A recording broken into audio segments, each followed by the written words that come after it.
गं गणपते नमः। आप सभी का आपके अपने चैनल पर बहुत बहुत स्वागत है। आप सभी पर ईश्वर की कृपा सदा बनी रहे। आज इस वीडियो में हम एक शिक्षाप्रद कहानी सुनेंगे। दान दिए से धन न घटे। शास्त्रों की बात जाने धर्म के साथ सद्गुरु कबीर जी ने बड़े ही सरल व स्पष्ट शब्दों में कहा है। चिड़ी चोच भर ले गई, नदी न घटियो नीर। दान दिए धन न घटे, कह गए दास कबीर। अभिप्राय यह है कि जब भगवान ने आपको दिया है तो आप भी दान करें।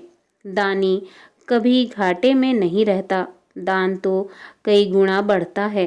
रविंद्रनाथ टैगोर जी ने स्वरचित पुस्तक पुष्पांजलि में एक सत्य कथा का बड़ा सुंदर वर्णन किया है कि एक बार एक सज्जन नगर के बाजार से ज्वार खरीद कर ला रहे थे। मार्ग के मध्य में उनकी भेंट एक भिखारी से हुई। भिखारी ने हाथ फैलाकर कहा, बाबूजी कुछ देते जाओ। उस भद्र पुरुष ने उस ज्वार में से एक दाना उठाया और भिखारी के हाथ पर रख दिया। भिखारी ने शुभ कामना व्यक्त करते हुए कहा, अच्छा बाबूजी, भगवान आपको खूब दे, अनगिनत होकर मिले। घर पहुंचते ही उन सज्जन ने ज्वार धर्मपत्नी के हाथों में दे दिया।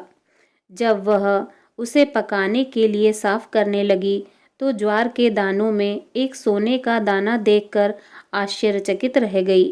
पत्नी ने तुरंत अपने पति से कहा, आप जिस दुकानदार से ज्वार खरीद कर लाए हैं वह तो घाटे में रहा, उसके साथ धोखा हुआ है। उसका एक सोने का दाना गलती से इस ज्वार में आ गया है, कृपया उसे लौटा आइए। पति को मध्य मार्ग में मिले भिखारी की तुरंत याद आ गई।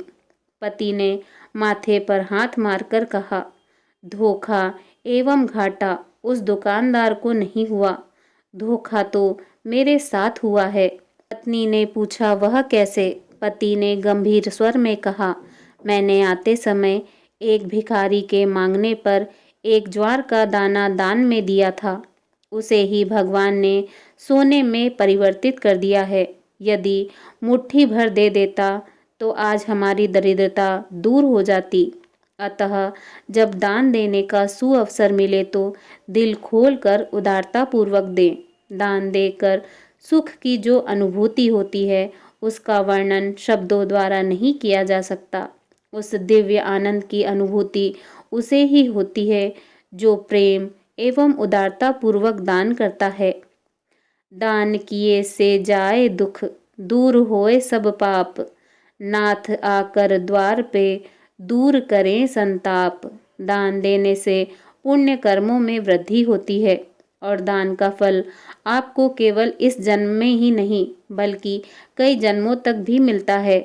यहाँ तक कि मरने के बाद भी दिए गए दान का फल प्राप्त होता है और स्वर्ग में स्थान प्राप्त होता है। वहीं दान दक्षिणा करने से भगवान भी प्रसन्न होते हैं। श्री रामचरितमानस के उत्तर कांड में तुलसीदास जी ने लिखा है, प्रगट चारि पद धर्म के, कली महु एक प्रधान। जेन केन विधि दीन है, दान करई कल्याण। धर्म के 4 चरण सत्य, दया, तप और दान प्रसिद्ध हैं, जिनमें से कलयुग में एक दान रूपी चरण ही प्रधान है। जिस किसी प्रकार से भी दिया जाए, दान कल्याण ही करता है। दान सदैव फलता है और व्यक्ति को सुख संपत्तिवान और वैभवशाली बनाता है। दान की भावना प्रत्येक व्यक्ति के मन में होनी चाहिए, चाहे कोई व्यक्ति कम धन अर्जित करे या अधिक। अपनी क्षमता के अनुसार दान करना प्रत्येक व्यक्ति का कर्तव्य है।